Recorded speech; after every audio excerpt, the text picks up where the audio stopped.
Hello नमस्कार दोस्तों, स्वागत है आपका हमारे यूट्यूब चैनल में। तो इंडिया को मिला है first United nation advocate award.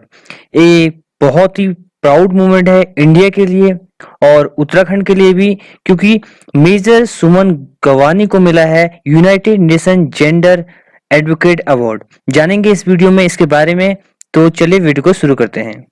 तो यहाँ पर भारत को मिला है पहला United Nation military gender award और ये अवार्ड पाने वाली सुमन गवानी बन गई है पहली भारतीय। इस अवार्ड को सुमन गवानी के साथ दो लोगों को इस अवार्ड को दिया गया है।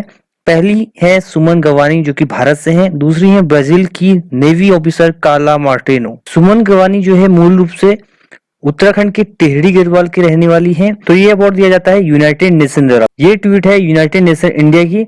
यहाँ पर Indian peacekeeper Suman Gawani to be honoured with a United Nation military gender advocate of the year award during on online ceremony. देखिए, ग्लोबल पेंडेमिक कोविड-19 के चलते ये जो सेरेमनी हुई ये ऑनलाइन हुई, ठीक है। और ये दिया गया award United nation secretary general Antonio Guterres द्वारा 29 मई को international day of United nation peacekeeper day भी मनाया जाता है। 29 मई को दिया गया है सुमन गवानी और ब्राजील की काला मार्टिनो को ये अवार्ड।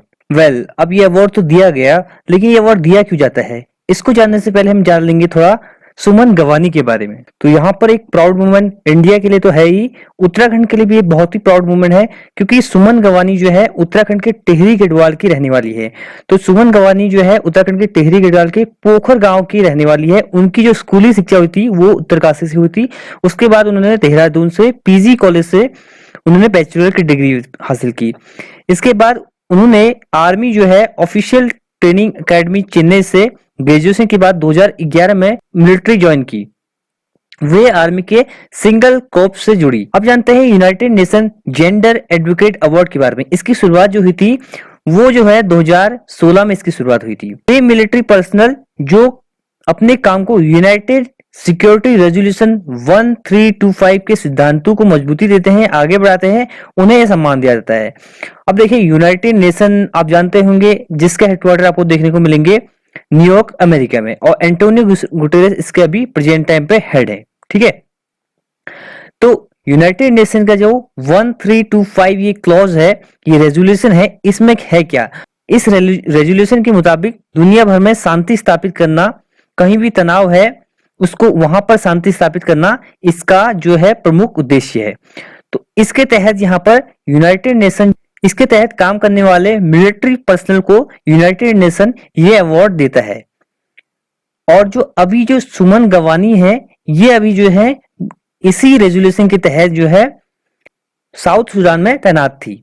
तो इसलिए इनको यह अवार्ड दिया गया है United Nation military gender advocate award. तो एग्जाम पर्सपेक्टिव से आपके लिए ये इंपॉर्टेंट है कि 2020 में United Nation military gender advocate award किसे दिया गया है और ये क्यों दिया जाता है, आपको ये भी जानना जरूरी है।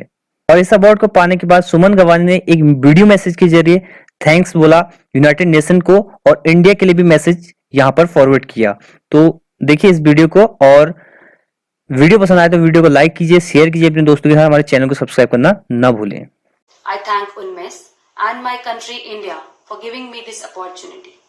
With great pride, I accept this award on behalf of all the Indian peacekeepers and remember those who made supreme sacrifice for the cause of peace. Women, peace and security are the most important aspects of our society, and Security Council Resolution 1325 resonates well with the cause. Gender becomes relevant, especially in the places driven by conflict. Women and children, being more vulnerable, are the worst hit in such situations. UNMES is making all efforts to deploy more and more female peacekeepers in front roles such as military observers and contingents, so that they can reach deeper into the community and bring some sense of security to the survivors of conflict. South Sudan is a beautiful country and its people are equally amazing. Working towards peace as a military observer in UNMES has been a life-changing experience. Taking this opportunity, I would like to express my gratitude towards my loving family and friends for supporting me in all walks of life. for the unflinching support and guidance. I also thank my seniors, colleagues, and juniors in the Indian Army and at